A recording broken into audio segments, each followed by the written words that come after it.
22 अप्रैल से कश्मीर की tourism industry पे काफ़ी इम्पैक्ट हुआ है। 22 अप्रैल को पहलगाम में एक अटैक हुआ, उसके बाद सबसे ज़्यादा नुकसान अगर कश्मीर में देखें तो टूरिज़्म सेक्टर को हुआ है, क्योंकि जितने भी लोग थे, अगर बात करें तो 90 से 95% ऐसे लोग हैं जिन्होंने अपनी बुकिंग्स कैंसिल की। और उसके साथ साथ अगर आप मेजर स्पॉट्स देखेंगे वो इस वक्त आपको खाली देखने को मिलेंगे। ये जिले डल के पास इस वक्त हम मौजूद हैं, यहाँ अक्सर लोग हज़ारों की तादाद में देखने को मिलते थे, लेकिन आज ये कम्प्लीटली खाली देखने को मिलता है। तो ये एक पिक्चर है टूरिज़्म के हवाले से अगर बात करें जो 22 अप्रैल के बाद देखने को मिली है। अब कई सारे लोग, कई सारे स्टेक होल्डर्स जो बात कर रहे हैं वो न सिर्फ टूरिज्म इंडस्ट्री की है, इसमें कुछ और बातें भी समझने वाली है। पहलगाम अटैक के बाद सैनिटाइजेशन के लिए कई सारी जगहों को भी बंद किया गया था, जिसमें कई सारी ऐसी जगहें हैं जो फेमस टूरिस्ट स्पॉट्स हैं, फिर चाहे वो दत्तपत्री हो, उसके साथ साथ और भी कोई ऐसे स्पॉट्स हों जो इसके लिए बंद किए गए थे, जहां टूरिस्ट नहीं जा सकते हैं। पहलगाम की बात करें तो पहलगाम में कुछ ऐसी पार्क्स हैं जो काफ़ी फेमस, काफ़ी मशहूर पार्क्स हैं जहां टूरिस्ट अक्सर जाया करते थे, लेकिन वो पार्क्स को फ़िलहाल के लिए बंद कर दिया गया है। तो मेजर जो स्पॉट्स मैं आपको बता दूं, इसमें कई सारे हैं, जिसमें नारानाग है, गुरेज है, बंगस है, यूसमर्ग है, दत्तपत्री है, उसके साथ साथ तोस मैदान है, कोकरनाग है, दक्सुम, सिंथन टॉप, मर्गन टॉप, कई सारे इलाके हैं जिनको फ़िलहाल बंद कर दिया गया है टूरिस्ट के लिए। लेकिन अब पॉलिटिकल क्लास और उसके साथ साथ जो स्टेक होल्डर्स हैं, जो ट्रेड और टूरिज्म सेक्टर से जुड़े हुए हैं, वो एडमिनिस्ट्रेशन से, सरकार से इसी बात की इल्तिजा कर रहे हैं, रिक्वेस्ट कर रहे हैं कि इन टूरिस्ट स्पॉट्स को एक बार फिर से टूरिस्ट के लिए खोला जाए, ताकि वहाँ लोग आएँ, वहाँ वो एंजॉय कर सकें। और सबसे पहले अगर बात करें, जो कांग्रेस के सीनियर लीडर हैं, गुलाम अहमद मीर एमएलए भी हैं और उसके साथ साथ ऑल इंडिया कांग्रेस कमेटी के वो जनरल सेक्रेटरी भी हैं, उन्होंने एलजी मनोज सिन्हा से मुलाकात की और उन्होंने उनको यही बात कही कि ये जितने भी स्पॉट्स हैं, ख़ास तौर पे जो बंद किए गए हैं, इनकी इमीडिएट रीओपनिंग होनी चाहिए। तो ये एक इम्पॉर्टेंट चीज़ थी जो उन्होंने रेज़ की है। तो ये बात उन्होंने एलजी मनोज सिन्हा से जो मुलाकात की है उसके बाद उन्होंने कही है। तो उसके साथ साथ कई सारे और स्टेक होल्डर्स, तो जो इन्होंने कहा उसमें उन्होंने यही कहा कि जो क्लोजर हुआ है पहलगाम अटैक के बाद, उसमें कई सारी टूरिस्ट डेस्टिनेशंस को बंद कर दिया गया है और अब हम चाहते हैं कि एक बार फिर से उन डेस्टिनेशंस को लोगों के लिए खोला जाए, क्योंकि टूरिज़्म पे काफ़ी ज़्यादा इम्पैक्ट हुआ है। साथ ही साथ उन्होंने ये भी कहा कि सीरियस एफर्ट्स की ज़रूरत है कि एक बार फिर से टूरिज़्म को रिवाइव किया जाए और जो लोग, जिनका लाइवलीहुड इस सब के वजह से डैमेज हुआ है, उनको कहीं ना कहीं कंपनसेशन भी मिलनी चाहिए। तो उसके साथ साथ अगर बात करें चैम्बर की, जो Kashmir chamber of commerce and industries है, जिनके प्रेसिडेंट जावेद अहमद टेंगा ने एक डेलीगेशन ली थी, वो भी एलजी मनोज सिन्हा से मिले थे और उन्होंने भी यही कहा था कि कई सारे इश्यूज़ जो उसमें डिस्कस हुए, उनमें से एक इशू ये भी था कि जो टूरिस्ट डेस्टिनेशंस बंद हुई है, उन टूरिस्ट डेस्टिनेशंस पे एक बार फिर से नज़र करें और वहाँ प्रॉपर प्रोटोकॉल के साथ, प्रॉपर सिक्योरिटी प्रोटोकॉल्स के साथ एक बार उन डेस्टिनेशन को फिर से खोला जाए। तो ये काफ़ी ज़्यादा ज़रूरी बन जाता है। और कुछ पॉलिटिकल लीडर्स और कुछ स्टेक होल्डर्स, उन्होंने भी यही बात की थी। अगर पीडीपी की हम बात करें, उनके जो स्पोक्स पर्सन हैं, उनके लीडर हैं ज़ुहैब मीर, तो उन्होंने भी यही बात कही कि हमें एक बार फिर से उन जगहों को ग्रेजुअली ओपन करना चाहिए, क्योंकि इससे ही पब्लिक में कॉन्फिडेंस आता है। और अगर हम बात करें तो शुरू में लोकल्स के लिए ओपन करें और उसके साथ साथ हमारी इकोनॉमी पे भी इससे काफ़ी ज़्यादा इम्पैक्ट हुआ है। तो ये चीज़ों पे ध्यान देने की काफ़ी ज़्यादा ज़रूरत है।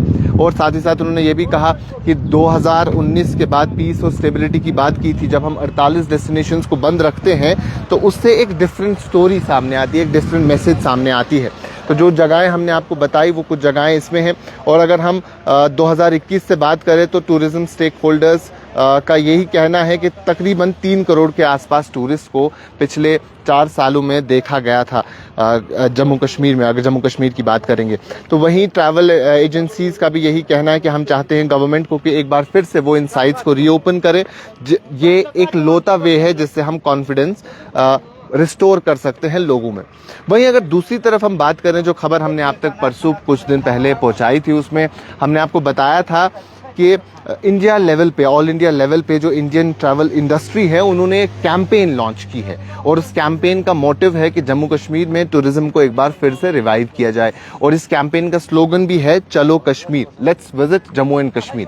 तो एक तरफ से हम जो स्टेक होल्डर्स हैं, जो नेशनल लेवल पे, कंट्री लेवल पे स्टेक होल्डर्स हैं, वो जम्मू कश्मीर में टूरिज्म को प्रमोट करना चाहते हैं, रिवाइव करना चाहते हैं, वो अपनी लेवल पे इसके हवाले से काम कर रहे हैं। वहीं दूसरी तरफ हम देखते हैं कि कई सारी टूरिस्ट डेस्टिनेशंस अभी भी बंद है सैनिटाइजेशन के लिए। तो उन्हीं के हवाले से जो पॉलिटिकल लीडर्स हैं, जो टूरिज्म से जुड़े लोग हैं, जो चैम्बर से जुड़े लोग हैं, ट्रेड से जुड़े हुए लोग हैं, वो यही बात कह रहे हैं कि एक बार उनको फिर से रीओपन करना चाहिए ताकि जो लोग बाहर से अगर आएंगे भी तो उनके पास वैरायटी ऑफ प्लेसेस हो, उनके पास चॉइस हो कि वो कहाँ जाना चाहते हैं। और ख़ास तौर पे जो नारानाग, दुधपथरी या यूसमर्ग जैसी जगहें हैं, वहाँ अक्सर हमने देखा है एडवेंचर टूरिज्म होता है, वहाँ लोग ट्रैकिंग के लिए जाते हैं, कैंपिंग के लिए जाते हैं। और पिछले कुछ सालों में ट्रैकिंग और कैंपिंग का चलन भी जम्मू कश्मीर में, खासतौर पे कश्मीर रीजन में काफ़ी देखने को मिला।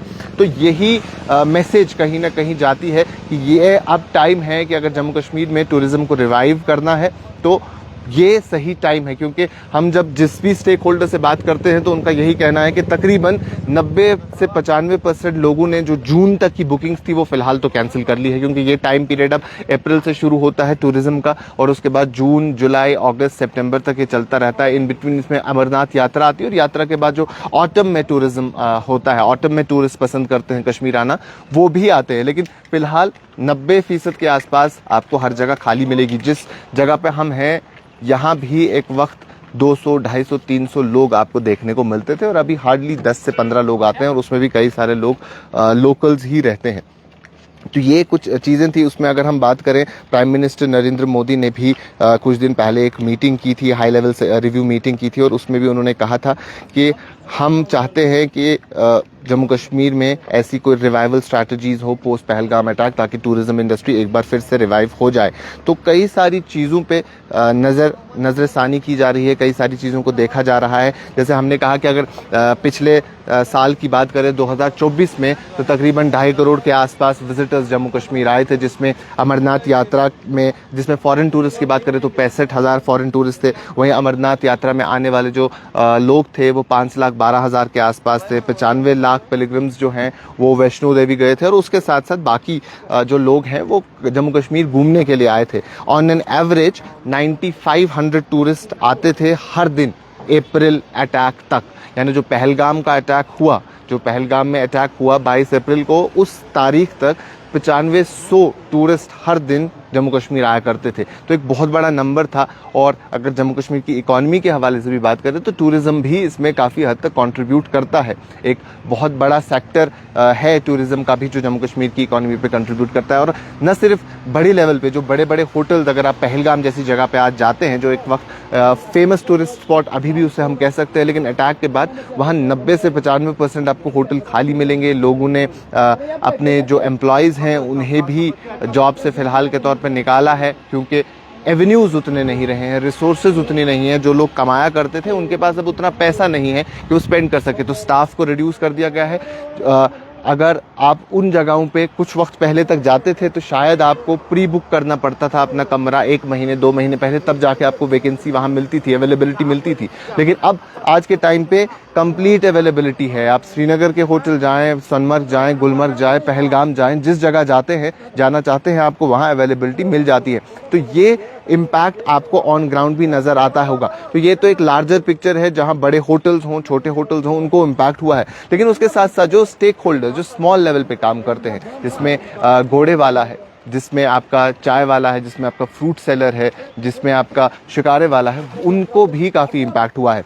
वहीं हाउस बोट की बात करें, हाउस बोट में भी 90 से 95% अभी बुकिंग आपको अवेलेबिलिटी मिलेगी। जहां जिस हाउस बोट में आपको 2-2 महीने 3-3 महीने पहले तक काम करना पड़ता था, फिर जाके आपको वहाँ बुकिंग मिलती थी, आपको ट्रैवल एजेंट्स के पास जाना पड़ता था, आपको अपना पैकेज क्यूरेट कराना पड़ता था, तब जाके आपको एक अच्छा हाउस बोट मिलता था रहने के लिए, एक रात अपनी वहाँ स्पेंड करने के लिए, अपना कुछ वक्त वहाँ गुजारने के लिए। लेकिन अब वो हाउस बोट्स कम्प्लीटली खाली हैं। पूरी शिकाराज लाइन में खड़ी हैं अगर आप डल लेक के पास आएंगे, और लोग नहीं हैं, लोग जाने वाले नहीं हैं। तो ये क्राइसिस ओवरऑल आपको समझ आता है। वहीं अगर और छोटी लेवल पे बात करें तो जो गांदरबल इलाका है, वेल से लेके बराबर सोनमर्ग तक, वहाँ अलग अलग जगहों पे आपको छोटे छोटे स्ट्रॉबेरी और चेरीज़ के स्टॉल ख़ास तौर पे देखने को मिलते थे और वहाँ उनकी सेल काफ़ी बेहतर होती थी। लेकिन अब जब से पहलगाम अटैक हुआ और ये चेरी का पीक सीज़न है, इस वक्त चेरीज़ देखने को मिलती है कश्मीर में, वहाँ स्टॉल्स देखने को नहीं मिलेंगे क्योंकि ग्राहक नहीं है, क्योंकि कस्टमर्स नहीं है।